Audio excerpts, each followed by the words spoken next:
J'ouvre le second débat de ce sens public. Nous avons choisi, vous le savez, cette semaine de nous projeter vers l'actualité internationale des prochains mois. Après le Proche-Orient, les États-Unis, la Chine, on revient sur le conflit ukrainien. Ce soir, l'année 2025 peut-elle être celle de la paix en Ukraine? Avant de débattre, première réponse en images, Samia de Chine. Bientôt 3 ans de guerre. Un conflit qui n'a que trop duré, juge Donald Trump. Le nouveau président élu des États-Unis veut ramener la paix en 24 heures entre l'Ukraine et la Russie. Un timing irréaliste, mais il a bel et bien les moyens d'imposer des négociations en 2025.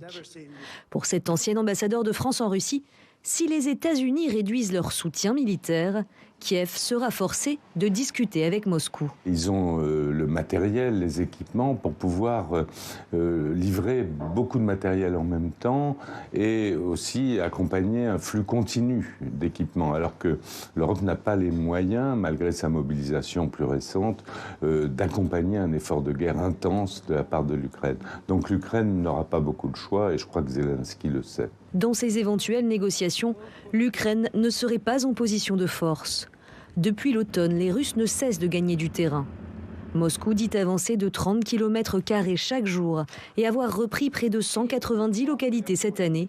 Ici, à Pokrovsk, ville stratégique, les habitants sont évacués avant l'arrivée des forces russes qui ne sont plus qu'à quelques kilomètres. Alors l'Ukraine est en position de faiblesse parce qu'elle perd sur le terrain et donc effectivement c'est un élément objectif de faiblesse, mais elle a aussi des atouts. Ces atouts, c'est quand même, qu'on le veuille ou non, le soutien des États-Unis.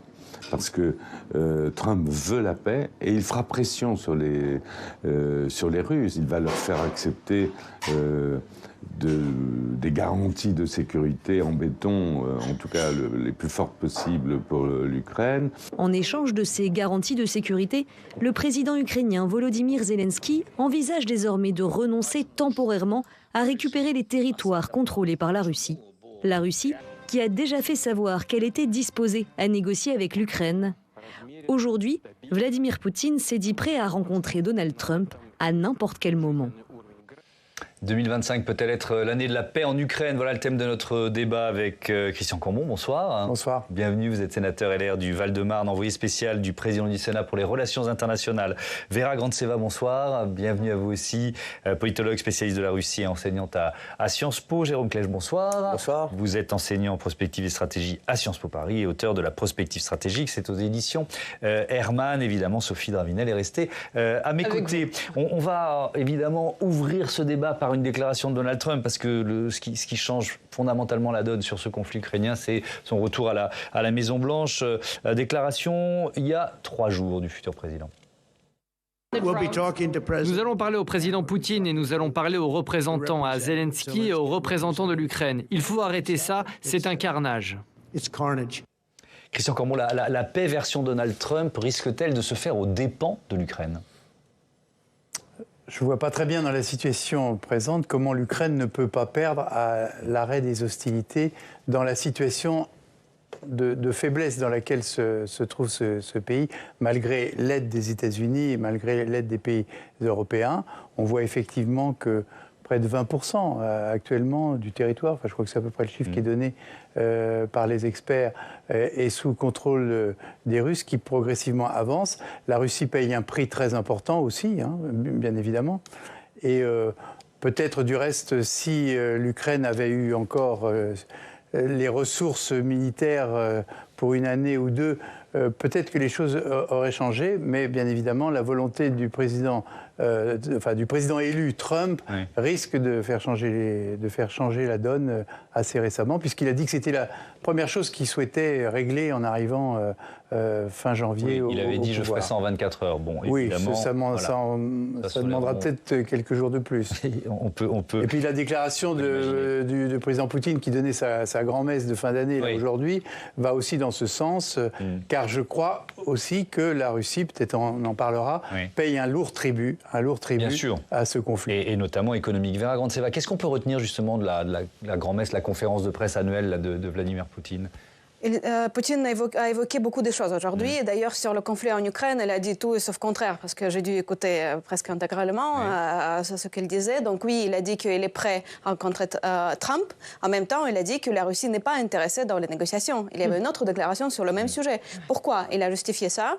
Parce que la Russie, maintenant, selon lui, est en position de force. Elle avance sur le terrain et elle n'est pas intéressée à s'arrêter au moment quand elle peut gagner plus, en fait. Et l'Ukraine, selon lui, est en position de faiblesse. Donc voilà, il a dit, vous voyez, des choses quand même contradictoires. Voilà. Oui. Après, ce qu'on peut aussi retenir de ce discours, c'est quand même les questions économiques qui sont très maintenant à l'agenda en Russie.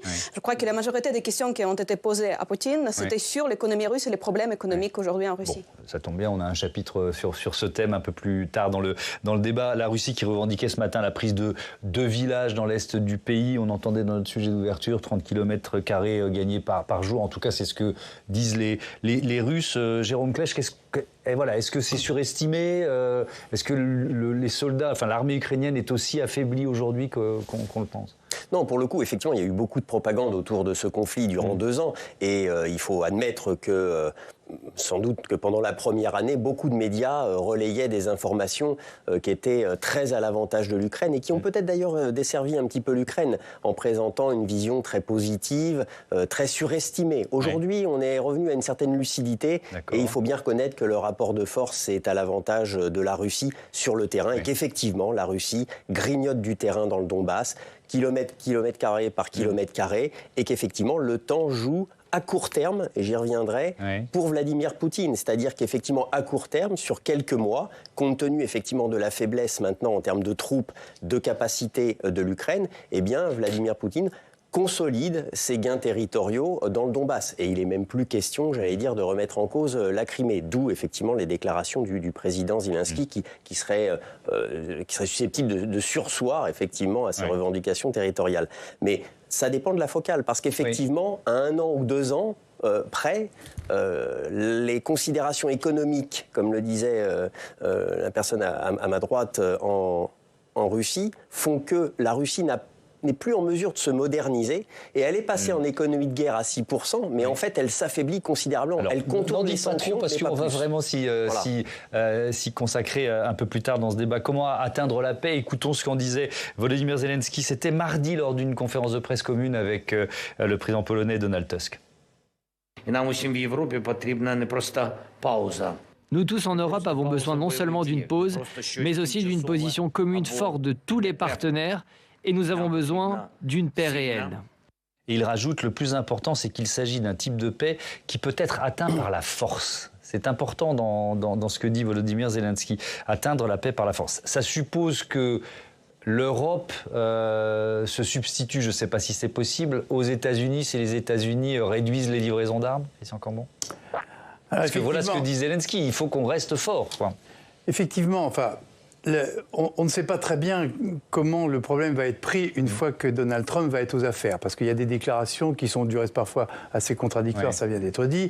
Moi, je me trouvais avec une délégation il y a 8 jours à Washington pour le fameux Forum Atlantique de l'OTAN. Le message a été très clair.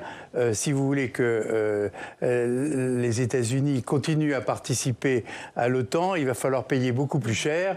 On nous a quand même, M. Brzezinski, le fils du célèbre Brzezinski de l'époque, a quand même donné un chiffre de 3,5 à 4% du PNB de chaque pays, ce qui représenterait un effort de près de 30 milliards pour la France au jour d'aujourd'hui. Il faudrait rajouter 30 milliards. Aujourd'hui, on est à 2%. Quoi. On est à 2%. Plus ou moins. Oui, on va faire... globalement, c'est comme ça. Mais donc, ça nécessiterait, dans les temps tout à fait charmants pour nos finances que nous connaissons, de remettre, rien que pour la France, 30 milliards dans cette affaire. Donc, c'est une problématique qui est importante. Comment les choses vont évoluer? Je pense qu'il y aura assez rapidement un sommet de l'OTAN avec le président qui aura pris ses fonctions. Mais la paix par la force, oui, mais les Européens ne sont pas certains que les forces soient peut-être un peu au-delà de ce qu'ils sont en mesure de faire actuellement. Est-ce qu'on peut imaginer, Jérôme Klech, une sorte de gel du conflit? Totalement. En première étape. On parle de paix en 2025. Il n'y aura probablement pas de paix réelle en 2025 si on met vraiment ce que l'on doit mettre derrière le mot paix. En revanche, il est probable effectivement qu'on s'achemine au terme de négociations qui ont commencé dans les faits, mais pas effectivement officiellement, qu'on s'achemine vers un gel du conflit. Et la question de ce gel repose, me semble-t-il, sur 3 volets, 3 pôles qui sont le premier, effectivement, les concessions territoriales que l'Ukraine devra faire d'une façon ou d'une autre. Voilà.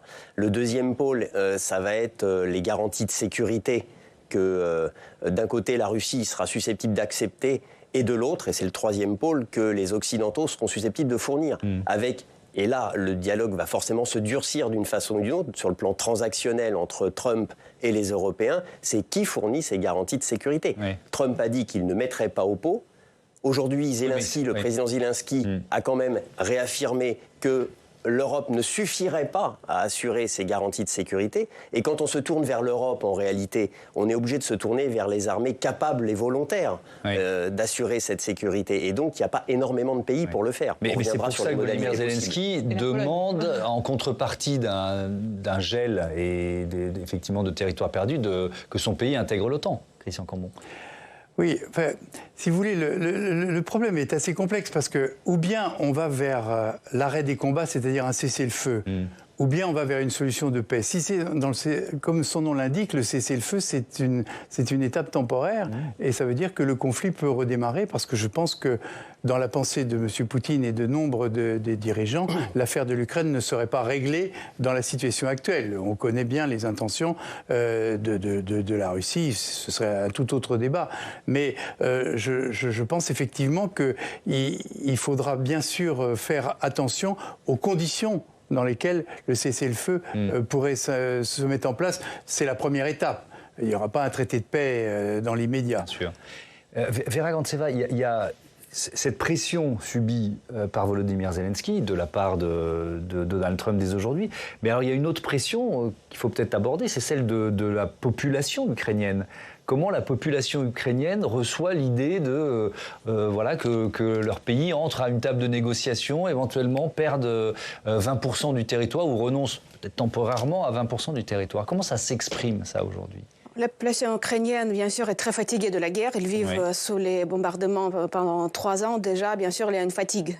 Et même les sondages montrent que le volet aussi des négociations est très maintenant discuté dans la société ukrainienne. Après, souvent, je trouve qu'on déforme un peu les sondages en Ukraine et les propos même de Zelensky. Parce que les Ukrainiens, en disant qu'ils sont prêts aux négociations, en même temps, ils disent qu'ils ne sont pas prêts à céder les territoires officiellement. Parce qu'effectivement, le cessez-le-feu peut inclure le gel du front, mais ça ne veut pas impliquer la reconnaissance officielle. Non, bien sûr. C'est temporaire. On gèle, mais c'est temporaire et on un processus de négociation de longue durée. Donc, vous diriez quoi ? Il y a une pression populaire vis-à-vis du président ukrainien pour qu'il ne s'assoie pas forcément à la table de négociation, malgré la fatigue ressentie par le peuple ou pas ? Non, à mon avis, les Ukrainiens comprennent que c'est possible de négocier, mais il faut trouver une telle solution qui, effectivement, va garantir que Poutine ne va pas avancer. Et c'est ça, d'ailleurs, le problème. Parce qu'on pense que Trump a le levier sur Zelensky à cause de l'aide très significative des États-Unis. Mais quel levier il a sur Poutine pour arrêter Poutine, pour qu'il accepte le cessez-le-feu et qu'elle ne continue pas l'agression. Ici, il n'a pas tant que ça de levier. Alors justement, dans les atouts que Volodymyr Zelensky a dans son jeu, il y a ces territoires autour de la ville de Koursk. Donc on est sur le territoire russe. Offensive lancée par l'armée ukrainienne, c'était l'été dernier, c'était au début du mois d'août. Et lors de sa conférence de presse, Vladimir Poutine s'est engagé à reprendre ces terres. Écoutons. Nous allons les mettre en échec dans la région de Koursk, absolument. Mais pour ce qui est de vous donner une date précise, je suis désolé, je ne peux pas le dire maintenant. Je peux seulement imaginer. Il y a des projets. Les forces armées ukrainiennes n'avaient aucun intérêt militaire à pénétrer dans cette région. Elles n'y tiennent plus et ils jettent leurs meilleurs groupes et unités d'assaut à l'abattoir. Voilà ce qui se passe. Alors, est-ce que c'est vrai, ça, déjà, Jérôme Klech ? Est-ce que sont les meilleures troupes ukrainiennes qui sont engagées autour de Koursk ? J'allais dire, malheureusement, tout n'est pas faux dans ce que dit Vladimir Poutine. C'est qu'effectivement, la Russie a gagné, elle gagnait déjà du terrain dans le Donbass, mais elle a renforcé ses gains dans le Donbass consécutivement, alors est-ce qu'il y a un lien de cause à effet? En tout cas, il y a une corrélation consécutivement à cet assaut de Koursk à l'été dernier. Et cet assaut, en effet, militairement, ne représente absolument aucun intérêt. En revanche, sur sauf le plan à avoir un levier de négociation. Sauf à avoir effectivement, sur le plan symbolique déjà, parce que ça a sérieusement quand même entaché, j'allais dire, l'image de la Russie que d'être pénétrée sur son territoire alors qu'elle est une puissance nucléaire. On a beaucoup glosé là-dessus. Et puis, en effet, ça fait une monnaie d'échange contre, effectivement, les territoires perdus dans le Donbass. Mais si on réfléchit, vu le nombre de kilomètres carrés perdus dans le Donbass, possiblement parce qu'il y aurait une forme d'affaiblissement du côté ukrainien des défenses dans le Donbass liée justement à cet assaut à Koursk. Est-ce qu'ils ont perdu plus de territoire dans le Donbass pour en avoir gagné un peu en Russie? Mais pas sûr que ce soit véritablement rentable. En revanche, sur le plan stratégique, ça peut faire durer les négociations parce qu'effectivement, Vladimir Poutine ne se satisfera pas d'un gel du conflit tant qu'il y aura des Ukrainiens sur le territoire russe et au pourtour de Koursk. Donc ça permet à l'Ukraine de faire durer les négociations et quelque part, c'est à son avantage parce que ce faisant, elle peut obtenir sans doute plus de concessions de la part de l'Occident et de l'aide occidentale pour arriver à renforcer le rapport de force et avoir de meilleures garanties de sécurité. Alors, donc c'est un caillou dans la chaussure pour tout le monde. Oui, dans ces combats autour de Koursk, on trouve plusieurs milliers de soldats nord-coréens. On va en parler tout de suite avec Steve Jourdain. Rebonsoir Steve, soldats qui ont été nord-coréens, qui ont été envoyés en Russie pour appuyer évidemment l'armée russe et ils essuient des pertes. Oui, au moins 100 d'entre eux auraient été tués depuis le début du mois. Information donnée par les États-Unis, confirmée par l'armée ukrainienne qui précisait mardi que les soldats nord-coréens participaient actuellement à des opérations militaires, précisément dans la région russe de Koursk, occupée par Kiev. On va voir les toutes premières images de ces soldats.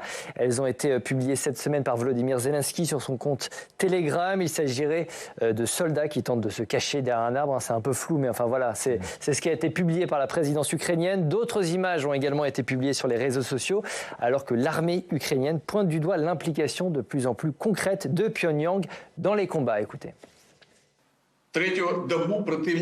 Depuis 3 jours, l'ennemi mène des opérations offensives intensives dans la région de Koursk, en utilisant activement des unités de l'armée nord-coréenne. Les mercenaires nord-coréens ont déjà subi de lourdes pertes. Les soldats ukrainiens maintiennent fermement leur position, détruisant le personnel et l'équipement de l'ennemi. Que sait-on précisément de l'implication de ces soldats nord-coréens sur le terrain? Peu de choses, Thomas. Ça fait pourtant 2 mois déjà que l'Ukraine accuse la Corée du Nord de déployer des troupes pour prêter main forte à l'armée russe. Selon les calculs du Pentagone, il y aurait 11 000 soldats sur le terrain. D'autres sources vont jusqu'à 100 000 soldats nord-coréens. Difficile de savoir précisément.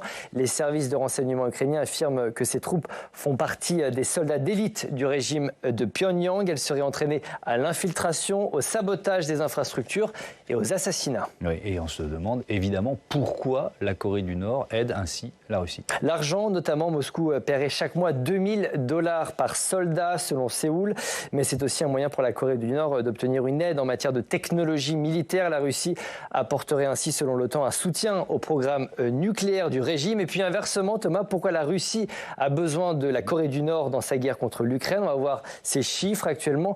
1000 soldats russes sont tués ou blessés en moyenne chaque jour pour soutenir l'effort de guerre. Moscou recrute 20 000 nouveaux soldats par mois. Le problème, c'est que ces nouvelles recrues n'ont jamais participé à des combats au sol. Les soldats nord-coréens sont donc censés pallier ce manque d'expérience et compenser les nombreuses pertes sur le terrain. Depuis 2022, selon les États-Unis, 600 000 soldats russes ont été tués ou blessés dans les combats en Ukraine. Merci beaucoup Steve. Christian Combois, est-ce que c'est aussi un signe de faiblesse de la Russie de devoir faire appel à des soldats nord-coréens? Indiscutablement. Ah oui. Il y a 2 conséquences. D'une part, c'est un signe de faiblesse, parce que si vous faites appel à des troupes étrangères, ça veut dire, pour l'opinion mondiale qui est maintenant au courant, que vous n'avez plus tout à fait les moyens. Et je rejoins ce qui a été dit tout à l'heure, à savoir que la crise économique fait que les tensions ne sont pas si minces que cela en Russie et que l'opinion publique n'accepterait pas la mobilisation générale qui serait l'étape ultime. Par ailleurs, je pense que M. Poutine porte une responsabilité tout de même d'internationalisation du conflit, parce que lorsque la Corée du Nord vient s'entraîner en quelque sorte en Russie à combattre, ce qu'il n'avait pas fait depuis fort longtemps, comme par hasard, ça crée aussi des tensions dans la péninsule coréenne. Et on a vu du reste qu'il y a de l'agitation, y compris parlementaire, en Corée, tout ça intrigue et laisse à penser qu'il peut y avoir un risque d'internationalisation au cas où, par exemple, la Chine prendrait des initiatives sur Taïwan. Enfin, on voit un enchaînement qui est assez inquiétant, me semble-t-il, et c'est un signe à la fois de faiblesse, mais aussi un risque supplémentaire pour une extension de ce conflit à d'autres pays. Vera Grantseva, comment les Russes sont informés de ce qui se passe autour de Koursk, de la présence de ces soldats nord-coréens, voilà, comment c'est finalement utilisé par Vladimir Poutine? Les Russes sont formés très peu sur cet aspect-là, mais il faut tenir en compte que quand même la société russe vit dans une boule informationnelle et la plupart ne s'intéressent pas du tout à cette guerre. La plupart des Russes, ils vivent dans un monde un peu parallèle où ils s'intéressent à leurs problèmes économiques, à la survie finalement, parce que la situation économique effectivement est compliquée, donc ils ne s'intéressent pas. Mais il y a une minorité active, 10% à peu près, quand même les gens qui sont impliqués dans cette guerre, dont par exemple les membres de famille sont envoyés comme les mobilisés, donc ils suivent un peu quand même l'actualité. Et il y a le débat sur la présence des troupes étrangères finalement sur le sol russe pour la protéger. Parce qu'il faut se rappeler que Poutine essayait de présenter cette guerre comme une guerre patriotique qui défend la Russie, mais on voit que même pour protéger le sol russe, finalement il n'y a pas assez de volontaires et des gens qui sont prêts à y aller pour risquer sa vie. Je suis très surpris de ce que vous dites, c'est-à-dire quand même le fait qu'une partie du territoire russe ait été envahie par des Ukrainiens et ne soit plus sous contrôle de la Russie, c'est pas ça n'intéresse pas une grande partie de l'opinion publique russe. C'est tout un paradoxe des sociétés sous les régimes autoritaires. Parce que pendant des années, Poutine cultivait dans la société russe l'idée d'un russe apolitique. En fait, si vous demandez les Russes qu'est-ce qu'ils pensent aujourd'hui de ce qui se passe en Russie, avec Poutine, avec la guerre, ils vont vous dire « je suis hors la politique ». C'est une formule qui est très répandue. Donc finalement, ça s'est retourné contre lui. Quand il voulait mobiliser la population et l'a motivé pour défendre la Russie au Donbass, comme il le présentait, après même sur le sol de la Russie elle-même. Finalement, les gens étaient très, très apathiques et ne voulaient pas y participer comme dans une grande guerre patriotique. Je voudrais quand même vous entendre sur ces soldats nord-coréens. Est-ce qu'ils parlent russe? Comment ils sont intégrés à un commandement commun? Enfin, je ne sais pas quelle efficacité ça peut avoir. Vous avez mis le doigt sur la difficulté qui fait que Vladimir Poutine nous a dit à l'instant qu'il ne pouvait pas dire quand il allait retrouver les localités prises au pourtour de Koursk. Parce qu'en réalité, pour l'instant, c'est quand même d'une efficacité très limitée. En fait, l'interopérabilité de ces deux forces, les forces russes d'un côté et les forces nord-coréennes de l'autre, est quasiment inexistante. Il y a déjà effectivement la question de la langue, il y a la question des doctrines de combat, il y a la question de l'entraînement aussi, qui effectivement, c'est une armée, j'allais dire ab initio, qui débute, qui n'a jamais fait la guerre. Et il y a des problèmes de coordination tels qu'en fait, on enregistre actuellement beaucoup de tirs fratricides, si on peut dire effectivement qu'il y a lien au moins... Oui, ils sont frères d'armes, effectivement. Donc, il y a des tirs fratricides entre la Russie d'une part et les Nord-Coréens de l'autre. Donc, pour l'instant... Donc, parmi les Nord-Coréens tués dont on parle, il y en a tout à fait une partie qui a été tuée par les tirs russes. Exactement. Donc, l'efficacité... Pardon ? Donc l'efficacité est effectivement très limitée. Donc effectivement, c'est un constat de faiblesse et qui d'ailleurs est prolongé par ailleurs sur le plan international. Quand on parle d'internationalisation du conflit, la perte de la Syrie aujourd'hui, c'est aussi une faiblesse russe. Un mot rapide, parce qu'il y reste deux grands thèmes vraiment passionnants. La guerre informationnelle, et on va en parler avec Sophie, et puis la question économique, vous l'avez un peu abordé les uns les autres. Je ne l'oublie pas, on y reviendra. Christian Cambon. Non, je voulais dire, ce qui est intéressant, ce que notent les observateurs qui suivent effectivement ces nouveaux développements du conflit avec la présence des Nord-Coréens, c'est que ce sont des soldats qui ne savent pas se battre dans ce genre de conflit. Alors, ils subissent, paraît-il, des pertes très importantes parce qu'ils se déplacent en milieu découvert, ce que les soldats russes ne font pas. Et donc, il y a quelques faits qui ont été rapportés sur la manière dont les drones les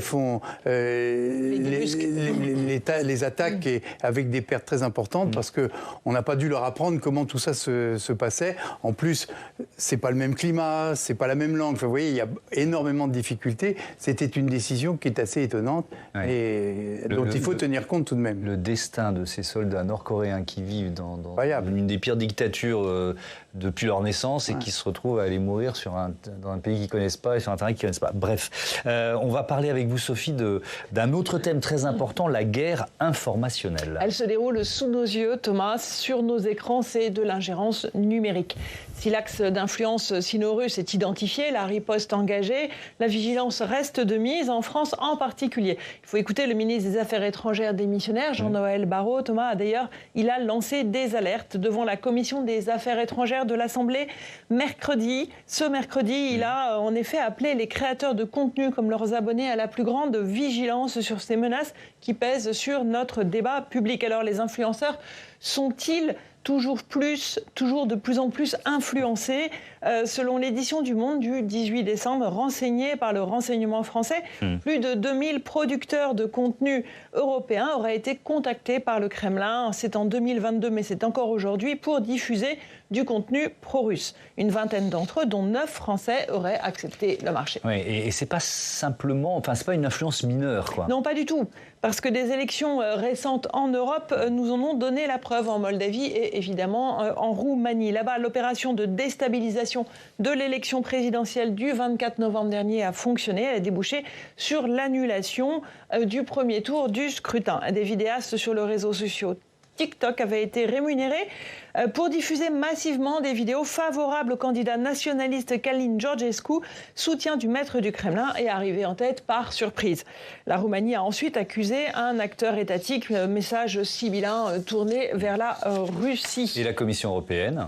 De son côté, elle a annoncé mardi l'ouverture d'une enquête contre TikTok, soupçonnée d'avoir manqué à ses obligations et ouvert la porte à de possibles manipulations russes. Présidente de la Commission, Ursula von der Leyen, a appelé à agir rapidement et fermement. TikTok, de son côté, qui revendique 1 milliard d'utilisateurs dans le monde, dont 175 millions en Europe, juge solide ses efforts contre la désinformation. Christian Cambon, nos démocraties attaquées, elles apprennent à se défendre contre ces nouvelles ingérences. De l'ingérence, il y en a toujours eu, mais ces nouvelles formes d'ingérence. Je pense d'abord que nos démocraties n'ont pas cette culture, pas cette culture de l'ingérence. Et c'est aussi l'une des valeurs de la démocratie d'accepter toutes les opinions. Par ailleurs, il ne faut pas oublier que quand même, il n'y a pas si longtemps, des relations qui étaient assez chaleureuses avec la Russie. Et il y a toujours eu, y compris dans la vie politique française, des personnages, des hommes politiques, femmes politiques qui étaient proches, qui allaient. Nous-mêmes au Sénat, moi je me souviens de missions et du rapport que j'ai co-signé avec mon collègue russe, on croit rêver de ce qu'on a pu écrire. Oui. Car sur les 6 grands chapitres en français et en russe que nous avons écrits, il y avait des points d'accord sur le plan culturel, sur le plan universitaire, sur le plan spatial, sur la lutte contre le terrorisme. C'était il y a 5 ans. C'était seulement il y a 5 ans.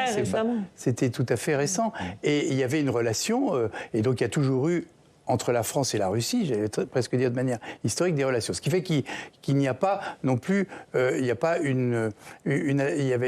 cette culture au sein des médias ou au sein de la classe politique ou de la classe économique. Donc c'est important de tirer la oui, c'est important. Alors on commence à le faire, notamment avec l'institution de Viginum, qui est maintenant cette institution qui est sous l'autorité du Premier ministre et qui a pour mission de détecter, j'allais presque dire, le vrai du faux, pour faire simple, et pour dire, voilà, ce que vous pouvez voir sur un réseau, sur tel ou tel réseau, et notamment sur TikTok, est absolument faux, voilà pourquoi. Mais je pense qu'il y a, notamment au niveau des chefs d'entreprise, des acteurs économiques aussi, il y a toute une culture à accepter, à prendre en compte pour faire face à toutes ces informations. Si on se positionne côté russe, Jérôme Klech, de quels moyens il dispose pour mener cette guerre informationnelle ? Alors le premier d'entre tous, en fait, c'était celui de Wagner. Wagner, la société mère initialement, et encore aujourd'hui, c'est quand même la fameuse Fermatrol, comme on l'appelle, de Saint-Pétersbourg, et qui peut, comme ça, mettre en place un certain nombre de dispositifs, notamment des doppelgangers, c'est ce que vous avez évoqué, c'est-à-dire cette capacité à émuler, à simuler un grand quotidien national, alors Le Figaro, Le Monde, par exemple. Et puis, donc on crée de faux titres. Exactement, et fort bien fait si vous regardez, où vous mettez en scène des leaders européens qui critiquent, par exemple, Volodymyr Zelensky. Voilà, ça c'est pour créer des tensions entre des alliés de fait, au moins par l'aide qui est apportée. Ou de la même façon, vous pouvez effectivement arriver à jouer sur les processus électoraux. Donc là, ça va être beaucoup plus insidieux. Mais c'est 2 façons d'agir dans le cadre de la guerre hybride sur le champ informationnel qui est majeur. Ce champ informationnel, c'est sans doute celui qui a été, en plus du terrain naturellement, et on n'oublie pas les victimes sur le terrain, mais le champ informationnel, ça a sans doute été central dans cette guerre. C'est grâce à ça que Volodymyr Zelensky a pu lever l'aide en scénarisant la résistance aux premières semaines du conflit. Dès le premier jour. Dès le premier jour. Et c'est sans doute l'action majeure pour la Russie, s'agissant d'essayer de saper un peu les forces morales, pour parler plus largement, de tout l'Occident, en ayant bien identifié que la force morale, c'est sans doute la faiblesse des démocraties dans des guerres de haute intensité où il y a beaucoup de morts. Allez, il nous reste une dizaine de minutes et elles promettent d'être passionnantes puisqu'on va effectivement parler des conséquences économiques de la guerre. Elle coûte cher aux Ukrainiens évidemment, mais elle coûte cher aussi aux Russes. Vera Grantseva, à quel point l'économie russe souffre aujourd'hui, notamment des sanctions, mais pas que. Il souffre beaucoup, je trouve, même si Poutine essaie de le cacher, de cacher les problèmes par la manipulation des chiffres macroéconomiques. Par exemple, souvent, il évoque le taux de croissance de la Russie qui est à peu près 3, 4, 5% selon différentes estimations. Mais ça, c'est trompeur, en fait. Si vous regardez le taux de croissance, par exemple, de la Corée du Nord, ça va être aussi 3 ou 4%. Mais qu'est-ce que ça nous dit sur l'économie? Sur l'économie, il y a l'ensemble quand même des choses qui peuvent nous dire. Par exemple, effectivement, il y a une inflation qui est galopante en Russie, notamment sur les produits alimentaires. Certains prix ont doublé et triplé. Je ne parle pas des voitures, des appartements. Elles sont devenues presque inabordables. Inabordables, voilà, ouais. Merci. Pour les Russes, ça commence à quand même chauffer la société. C'est beaucoup discuté sur les réseaux sociaux. Ou l'autre exemple, c'est le taux directeur établi par la Banque centrale russe, qui est aujourd'hui à 21%. C'est le maximum dans l'histoire russe après la chute de l'Union soviétique. Ça fait que les crédits. Donc ça veut dire qu'on emprunte à des taux faramineux, quoi. Après 30% pour acheter un appartement. Exactement. Ouais, et du coup, ça donne. Quand en France on se plaint à 3%, bref, on est à 30%. Ça donne des crédits pour l'achat d'appartements à 30%. Mais pas que ça, quand même. Il faut penser aussi au business. Le business aussi, pour emprunter de l'argent, c'est les mêmes taux de. Oui, pour une entreprise, emprunter de l'argent, c'est devenu très très compliqué. Comment le business peut se développer avec des conditions comme ça? Il ne peut pas s'investir et planifier son futur, même pour 2025. Alors, c'est très intéressant parce que, Christian Cambon, c'est donc une Russie économiquement affaiblie qui viendrait s'asseoir à une table de négociation. C'est un élément quand même important à prendre en compte, quoi. Ça devient effectivement un des éléments qui doit être envisagé pour le règlement du conflit.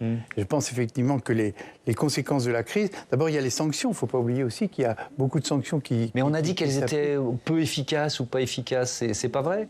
Parce que je pense qu'il y a aussi eu une capacité de résilience de la Russie, qui a su recréer, par exemple, un certain nombre de filières.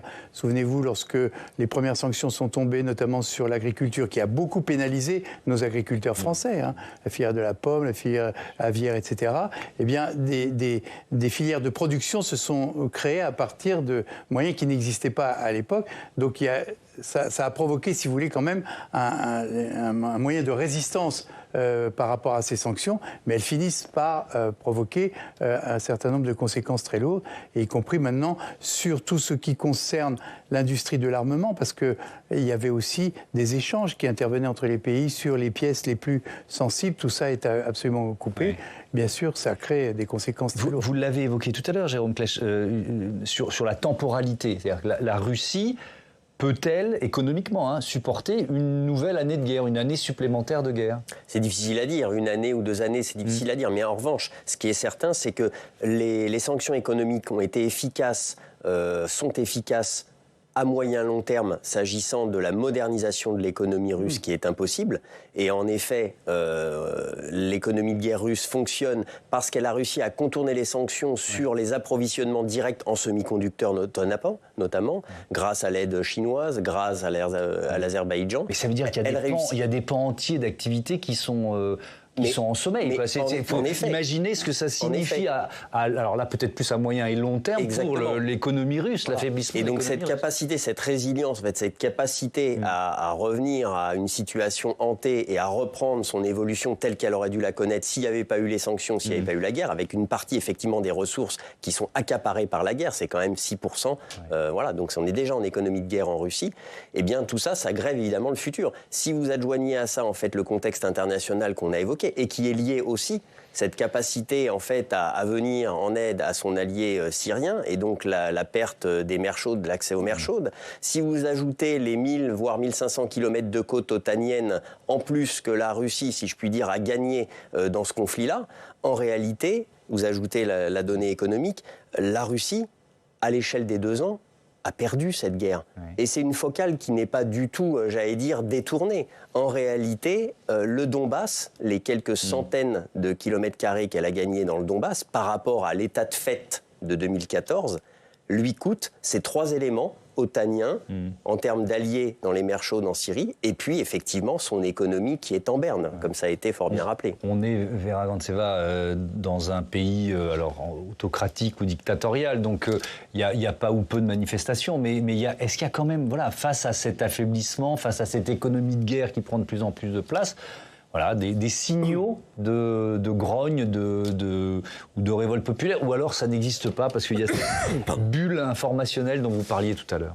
Pas facile à détecter parce qu'effectivement, toutes les voix dissonantes sont muselées aujourd'hui en Russie. Mais on voit quand même les inquiétudes des gens par rapport effectivement à la situation économique. Il faut aussi, par exemple, rappeler une autre fait, c'est la dévaluation du rouble. En 2024, le rouble a perdu 25% de sa valeur. Et la Russie, il faut aussi se rappeler de cela, dépend beaucoup des importations, en fait. Pas que des importations qu'elle fait de l'Occident, parce que quand même, elle contourne les sanctions et elle achète aussi de l'Occident, mais aussi de la Chine, et le rouble a été dévalué aussi par rapport à yuan. Donc c'est ça aussi un des facteurs qui inquiète les Russes, parce que si vous mettez à la place des Russes, la dévaluation des roubles, ça rappelle quoi? Ça rappelle les années 90. En fait, le chaos, la destruction du pays, la crise la plus grave que les Russes ont vécue depuis ces dernières 30 années. Donc, et qui mènera à la fin de la décennie à l'arrivée au pouvoir de Vladimir Poutine. Exactement. Mais quand même qui était un signal d'une crise très très grave que les Russes veulent jamais vivre à nouveau. Et d'ailleurs, Poutine, quand il justifiait en fait tout ce qu'il faisait depuis ces 30 ans en Russie, souvent il disait « je fais tout ça pour ne pas revenir dans les années 90 ». Sauf qu'en réalité, on voit beaucoup de signaux qui inquiètent la société. Donc, voilà. Mais pour l'instant, juste pour finir, il y a l'espoir dans la société russe, dans les élites, qui est beaucoup promu par la télé, qui dit qu'avec l'arrivée de Trump, avec la faiblesse de l'Occident, cette guerre sera bientôt finie et tous les problèmes seront finis. Les sanctions seront levées et on va vivre comme avant. Donc pour l'instant, je trouve que si l'Occident continue à faire la pression sur l'économie russe, sur le régime, les inquiétudes peuvent monter. Par contre, si c'est l'inverse, effectivement, ici, Poutine peut s'en sortir. Christian Cambon, j'imagine, enfin, vous vous projetez dans votre travail, c'est d'imaginer l'avenir, d'anticiper l'avenir. Est-ce que vous vous projetez dans une Russie sans Poutine? Est-ce que dans les discussions, dans les stratégies, dans les discussions, évocations avec des experts, c'est quelque chose qui est abordé, ou alors vous dites ça sert à rien de perdre du temps à réfléchir à ça? D'abord, comme tout dirigeant mondial, Vladimir Poutine a une durée de vie politique, j'entends, limitée. Il a soit un peu plus de 70 ans. Donc voilà. Moi, ça fait déjà 25 ans qu'il est là. Si vous voulez, dans nos réflexions, on se projette dans une réalité qui est tout aussi intéressante. C'est le fait que la Russie restera toujours la Russie. Géographiquement, vous ne la déplacerez jamais. Bien sûr. Donc, quelque part, à la fois, il y a une très grande inquiétude dans cette négociation, savoir quelle physionomie l'Europe va, dans quelle physionomie l'Europe va se retrouver, mais il y a la volonté que l'on a, nous, la France, en tous les cas, le rôle qui nous est appartient à nous, c'est d'essayer de travailler pour la paix et de garder un fil conducteur avec un pays qui, un jour ou l'autre, comprendra peut-être que des erreurs ont été commises et qui redeviendra la Russie qu'elle a toujours été, qui est quand même un très grand pays à l'échelle du monde. Il ne faut pas retirer cet élément. Et c'est aussi parfois notre rôle de se projeter dans un temps plus léger et plus pacifique. Et ben voilà, ce sera le dernier mot de ce débat et ça fait du bien aussi. Merci à tous. Jérôme Klech.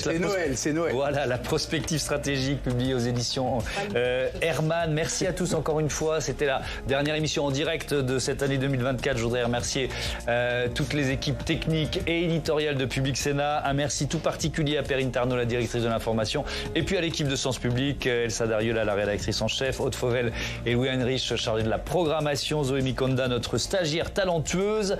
Merci encore à toutes et à tous de m'aider tous les jours à faire de cette émission, on peut le dire, on va se tresser les lauriers, et un succès, donc on est assez content.